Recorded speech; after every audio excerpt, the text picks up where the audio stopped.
Hola a todos, sean cordialmente bienvenidos. En esta ocasión presentaremos un diálogo fundamentado en las reflexiones y análisis plasmados en el documento Realidad de Reflexión, escrito por el doctor Juan Carlos Escobar Baños, de donde hemos extraído algunas preguntas para esa entrevista, abordando temas de relevancia social y académica. Para eso, nos honra con su presencia el licenciado José Antonio Gutiérrez, respetado catedrático de la Universidad de El Salvador, cuya trayectoria y conocimientos enriquecerán nuestro debate. La conducción de esta entrevista estará a cargo de Esmeralda Medina, Carla Guevara, Luis Pérez, Wendy Besa y Wendy Martínez. ¿Qué les parece si empezamos con la primera pregunta? Y dice así: ¿cuáles son los principales retos que enfrenta la educación laica en el país para consolidarse como un pilar esencial dentro del currículo nacional? ¿Qué nos puede decir? Buenos días. Buenos días. Un placer también estar con ustedes y aportar algunas cosas sobre su tarea, su actividad y tarea. Miren, yo primero quiero no sé, pensar por qué solamente y la pregunta en cuestión ustedes la reducen a la educación laica. Porque la educación no solamente es laica, que así inicia es otra cosa, ¿verdad? Pero bueno, no inicia así, sino que inicia su historia por la misma religión, ¿no? Pero igual, por eso entonces yo, respecto a esa pregunta, yo pensaba en algunas cosas, y yo lo digo aquí. Yo me pregunto,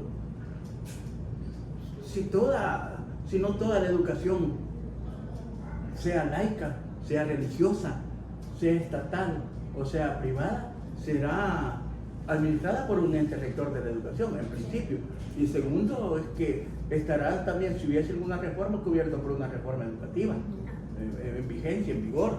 Y lo otro es que el currículo va a ser para todos, no va a ser un currículo solamente para la aquí de Santa Ana, sino que del río San Lorenzo hasta el Huascorán, ¿verdad? Hasta la isla del Golfo, ¿verdad? Hablando realmente de currículum. Cobertura nacional. Ajá, entonces por eso digo, ¿qué retos debe enfrentar? Bueno, interesante, ¿verdad? A mi juicio, deben de crearse políticas públicas específicamente sobre materia de educación. Unas políticas públicas que realmente, en principio, y eso es lo que no ha ocurrido, la dignificación de los maestros a todo nivel. Entonces, eso ninguna reforma educativa curricular, quise decir, va a prosperar si no se considera la dignificación de los maestros, de todos los maestros, inclusive a los del nivel superior, por supuesto. Eso debe de tener como una así. Otra cuestión es formar realmente buenos maestros. Mi opinión es que no solamente formar buenos maestros, buenos profesionales, digamos, en la ciencia pedagógica, sino que también tener buenos formadores. Eso le corresponden a las IES por el momento, tener eso. Y los maestros, y allí ustedes seguramente les va a caer ese trabajo, esa visión. Hay que debe tener el maestro debe tener una visión mucho más integradora, ¿verdad? Más un comportamiento que crea en el país, que vea eso. Entonces, como se necesita una arquitectura realmente para todo esto, ¿verdad? No se tendrán mejores resultados, ciertamente no se forma eso. Por eso insisto yo, una arquitectura que piense en la formación docente, pero también piense en su vida material, ¿verdad? Estoy diciendo de buenos salarios para los mejores, ¿verdad? Y por supuesto, un nuevo currículo para la formación docente y un nuevo currículo para el país, porque no tenemos. También yo diría que se debe de crear, si es que le interesa a los que viven en el país, un centro como el que fungió en los años 70 y 80, como la escuela normal, dedicada justamente a eso, con personal especializado. Eso traía también. Y también, pero para eso se necesita tener un modelo educativo de país y tener un modelo pedagógico, ¿verdad?, que acompañe al sistema educativo. No sabemos con ciertamente si lo hay. Si me preguntan a mí, tengo algunos rasgos de conocimiento de eso, pero le preguntan a ustedes, a cualquier maestro, y de cualquier nivel, si realmente tiene modelo pedagógico educativo, no lo conoce, ¿verdad? Entonces, por ahí,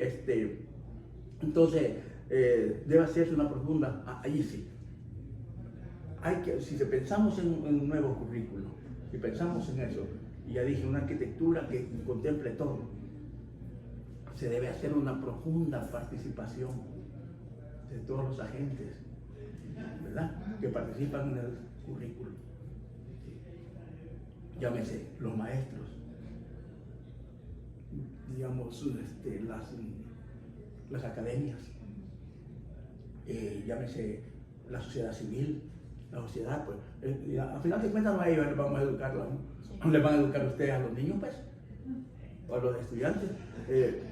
Entonces, eso es lo que, a mi juicio, digamos, los retos que debe tener. Y por supuesto, nada se mueve si no tiene inversión económica. Sí, claro. Exactamente. La educación laica la mencionamos como un principio fundamental dentro del sistema educativo nacional.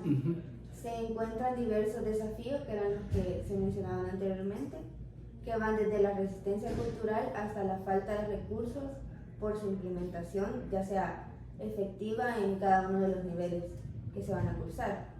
¿Cómo podría superarse este obstáculo y garantizar su fortalecimiento dentro de los lineamientos curriculares de nuestro país? Bueno, muy bien. Yo creo que he adelantado un poco sobre el currículo, pero vale la pena decir, insisto, si no hay una inversión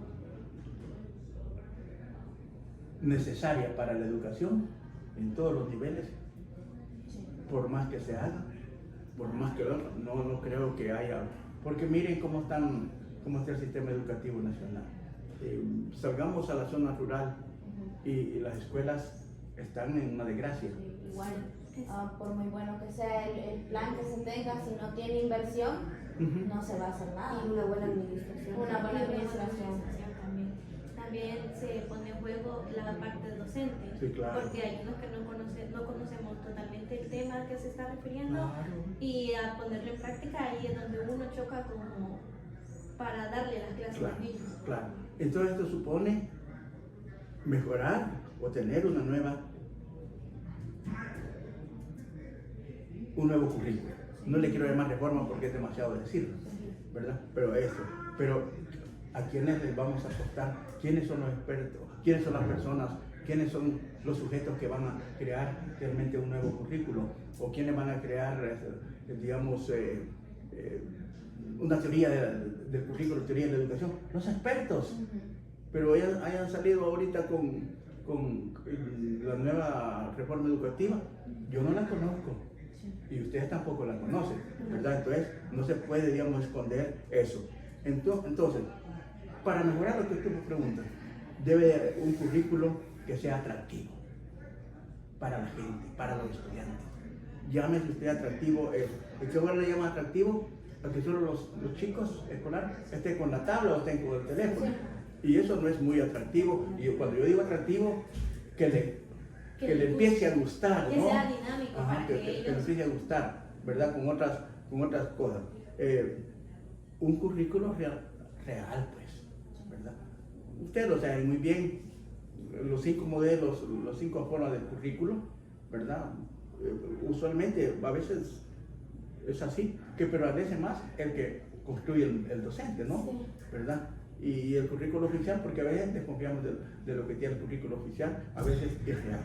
Entonces, insisto nuevamente, pero aquí está la base, volver a crear, volver políticas educativas. Mientras eso no ocurra, eso, y que impacte, pues, un currículo novedoso va a impactar a los escolares. Pero vean hoy cómo está, hay una digamos, propuesta, si es que propuesta, que realmente, fíjense que los estudiantes que están en práctica ahorita, no de la licenciatura, no que otros me dijeron a mí, que estaban haciendo un proyecto o trabajando sobre los niños de 4º, 5º, 6º grado, hasta 5º grado, y no pueden leer. Entonces, por eso yo digo, debe de haber una política educativa que incluya el currículo, desde luego, y que realmente tenga impacto, ¿verdad? Eso diríamos para responder a eso. Hay mucho que hacer. Fíjense que yo ¿conocen ustedes los nuevos programas de estudio? Sí. ¿Cuál conoces? He estado viendo más o menos el de inglés, el programa. Yo me los presentaron unos estudiantes de acá. Yo no sé dónde el profesorado básico, pues esto no recuerdo muy bien, pero sí hay.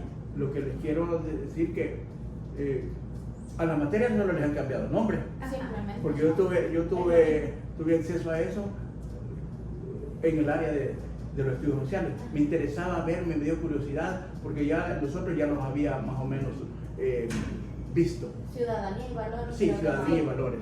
Entonces, yo vi los programas 4º, 5º y 6º, ¿verdad? Y realmente solamente le han cambiado un tanto el nombre, porque lo conté. Es que tenía que ser así, no hay otro. Si las ciencias sociales, los estudios sociales, ciencia, salud y medio ambiente, o como le han llamado ahora, esto es tecnología, parece. Ciencia y tecnología.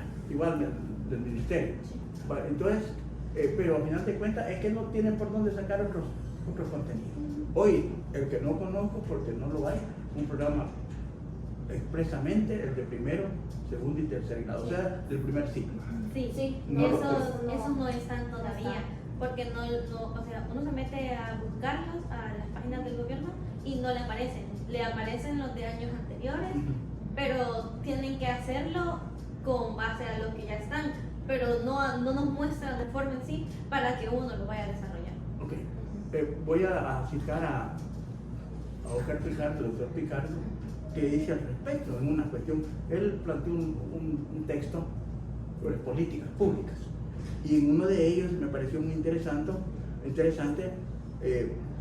donde plantea que debe haber una visión, como lo dice algo así, como lo dice Oscar Picardo, que se deben crear políticas educativas para impactar en lo pedagógico, en lo didáctico y, por supuesto, en lo curricular. Puede ser, y eso estoy muy de acuerdo, puede ser compleja, pero ciertamente plausible en cualquier sistema escolar. Y concluye que no basta eso, sino crear políticas y circunstancias sociales, culturales y económicas debe de considerar eso, ¿verdad? Si no se consideran esas, es en vano que nosotros estemos pensando en eso. Vamos con la otra.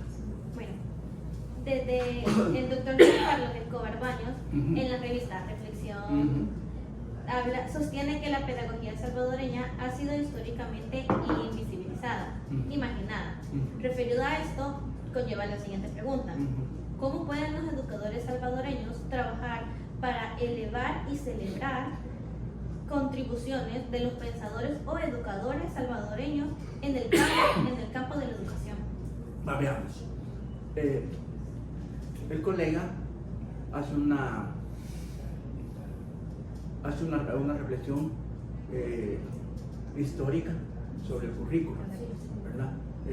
Menciona a esa playa de teóricos, científicos, académicos, ¿verdad? Como Dewey, Gagné, Montessori en la Escuela Nueva, y Skinner al inicio, acompañando a Taylor, Pocan, Gagné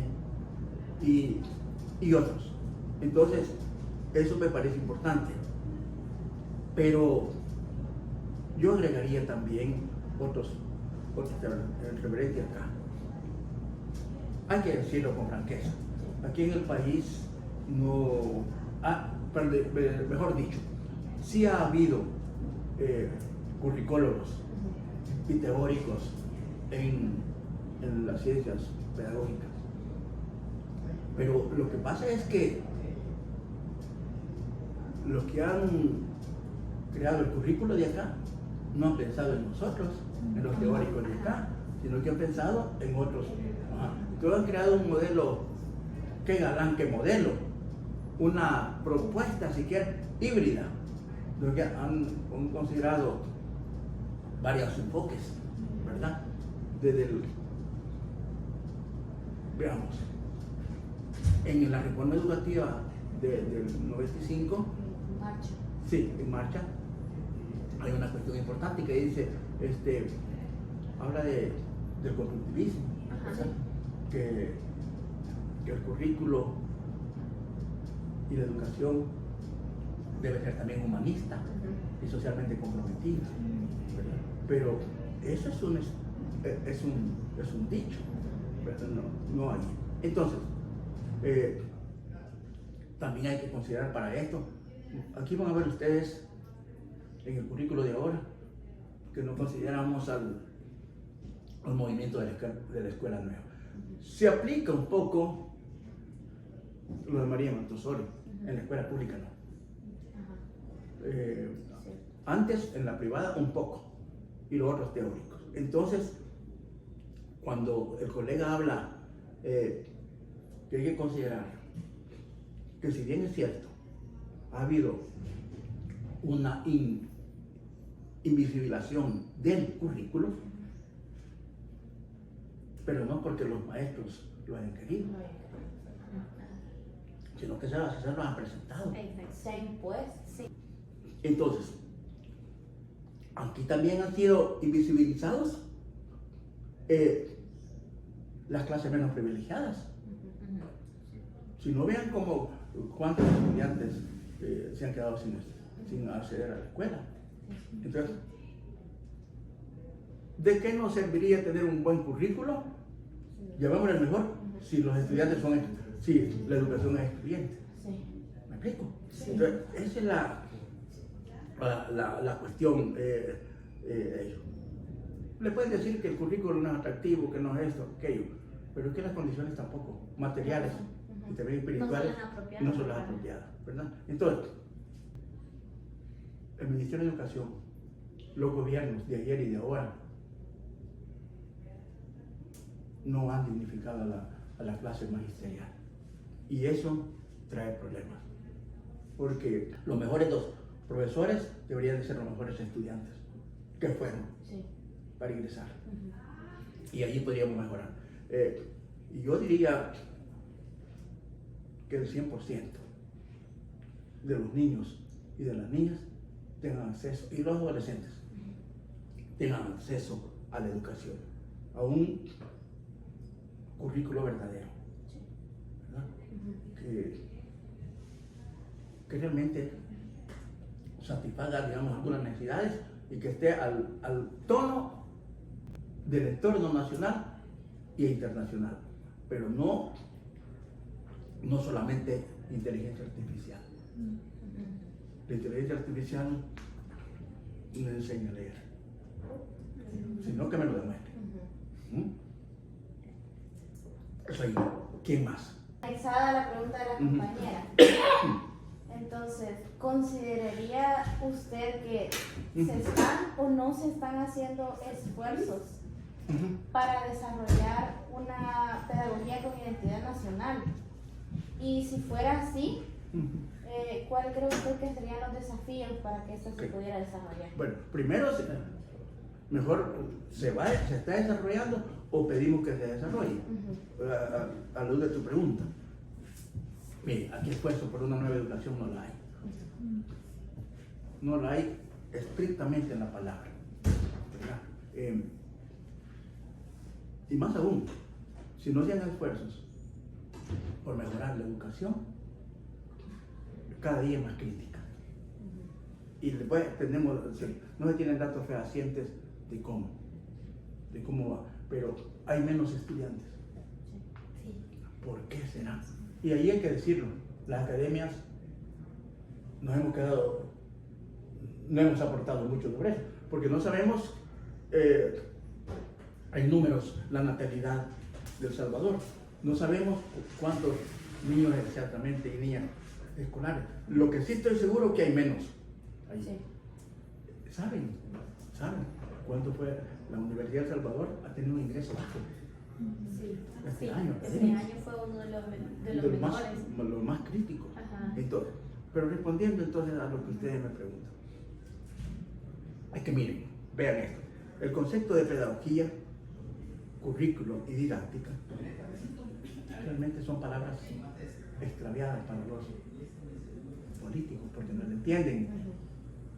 Y el ente rector, que es de la educación de este país, tampoco ha hecho mucho, ¿verdad? Entonces, y no tenemos ejemplos. Vaya, hoy se habla de una reforma educativa nueva. Realmente yo creo que ni los maestros la conocen bien, porque si ustedes platican con un profesor desde aula, no la conocen, no conocen los programas parchados, ¿verdad?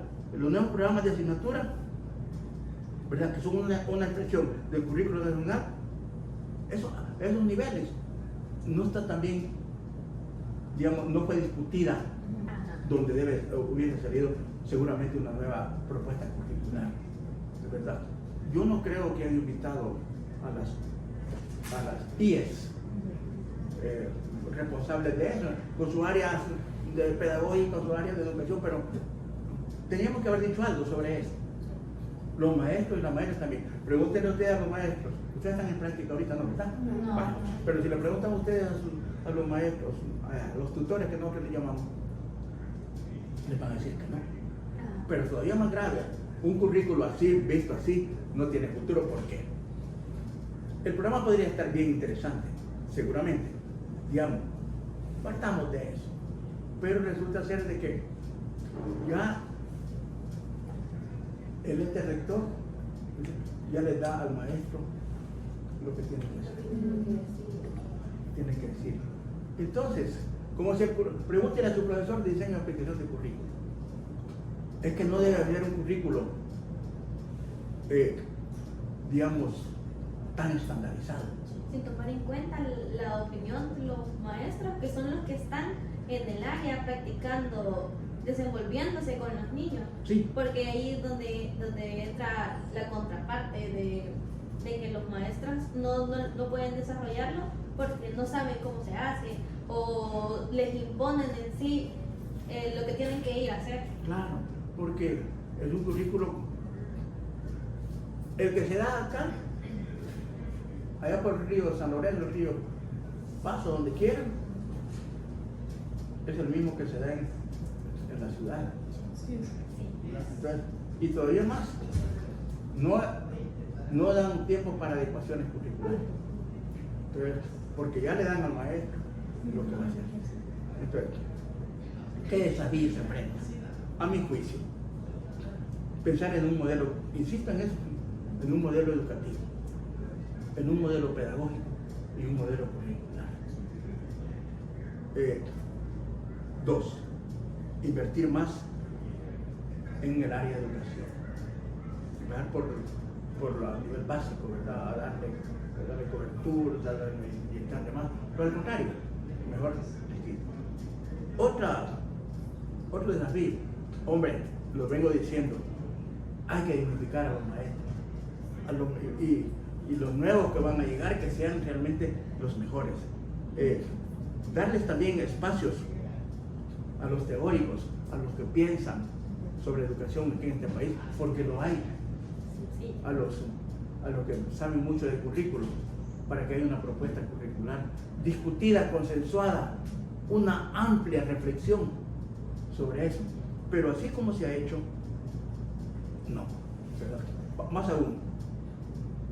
Y sin eso muy difícilmente vamos a crear teorías, porque por ahí va tu pregunta, sin eso no vamos a crear teorías sobre educación. Pero quizás lo más urgente es tener teorías curriculares. Y a mi juicio, es interesante, pero digamos, querer tomar el pensamiento teórico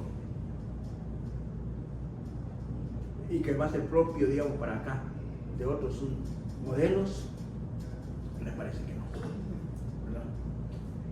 Teniendo la teoría de los grandes teóricos de Stenhouse y más, sí. Entonces, lo que su profesor les ha mencionado, sí, claro. Entonces, con ellos y los de ahora, por cierto, se podía crear una buena propuesta curricular para este país. Y yo le digo, no es que sea tanta lectura de lo que nos plantean, de lo que dicen, sino que es realmente lo que debemos tener. Aquí hay buenos curricólogos. Aquí lo que pasa es que no los incluyen. Teniendo en cuenta todo lo antes mencionado, licenciado, para ir finalizando, sabemos que el currículum nacional ha estado marcado por reformas educativas a lo largo de toda la historia salvadoreña. ¿Cuál cree que ha sido la reforma con mayor impacto en la calidad educativa y por qué? Bueno, en principio, hay que decirlo claramente, y pregúntenle a sus profesores. No podemos pensar que han sido reformas. ¿Qué implica una reforma?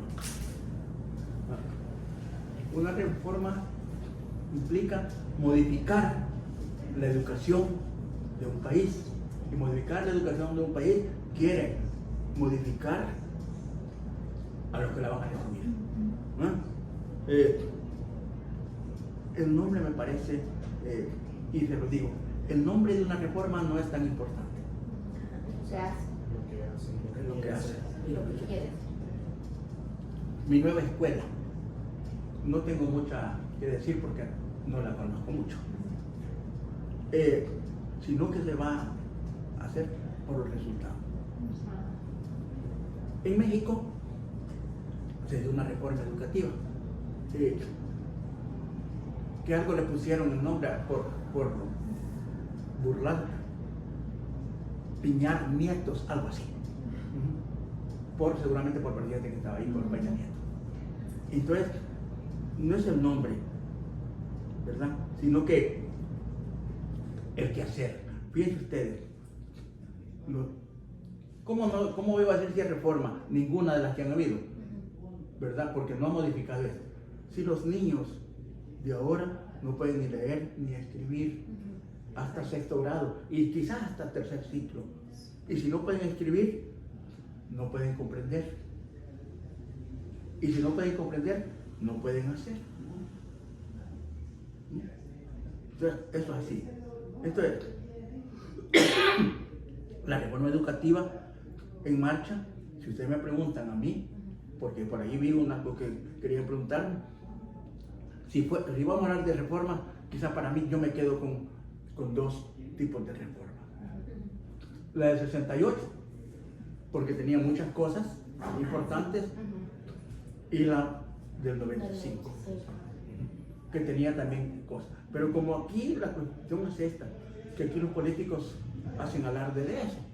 Los políticos son los responsables de la educación de este país, pero en términos generales. Un gobierno, no todo lo que hace un gobierno es malo. Hay cosas buenas, pero cuando llega otro le da de raíz. Sí, sí. ¿Qué pasó con la reforma del 95 también? Entonces, digamos, yo eso les puedo decir sobre ello. Yo no tengo dudas si han sido reformas. Porque una reforma, insisto, ninguna de estas ha modificado la educación de este país. Y tampoco el sistema educativo. Y etcétera, etcétera.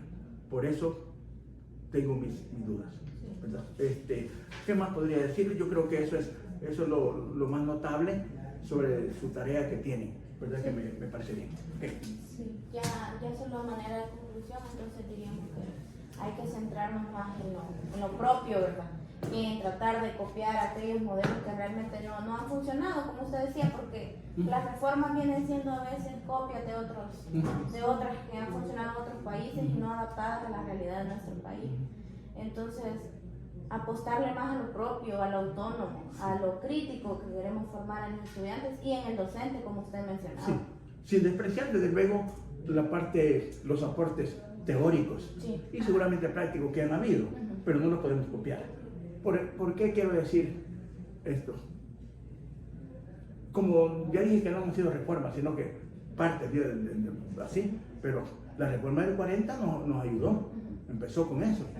Inclusive apostó sobre los libros, los primeros libros que hubo, sobre ellos. La reforma del 68, ¿cuántas cosas no creó también? Estoy hablando de la reforma, ¿verdad? Por eso, también creó libros y esto y lo otro. Y la reforma, y también investigaron. Yo participé en un trabajo de investigación me recuerdo, sobre qué libro le iban un libro que le iban a dar a toda la población de ahí, pero investigaban cuál seguramente, que sea poco, pero cuál necesitaban, ¿verdad? Entonces, allí. Y la reforma, la del 95, digamos, en marcha, hombre, sí, crearon también fuentes de consulta, ¿verdad? Aunque sea así, la colección de hipótesis, ¿recuerdan ustedes? Sí. Había para lectura. Entonces, lo que falló fue cómo se desarrolló la cuestión. Pero ustedes son los que van como pensadores, como estudiantes ahora, como profesionales en esto, tienen que tener claridad para dónde vamos y ser los teóricos de esto. ¿De acuerdo? Sí. Entonces, agradecemos mucho su presencia y su colaboración en esa tarea que nos han dejado. Somos afortunados de tener un ícono como usted, porque usted es un ícono en el Departamento de Educación, es de los docentes que más nos han marcado en nuestra enseñanza, y agradecemos mucho, sobre todo, por esa visión que se tiene, por toda la experiencia que usted nos ha aportado y nos hace hacernos más preguntas de hacia dónde va la educación.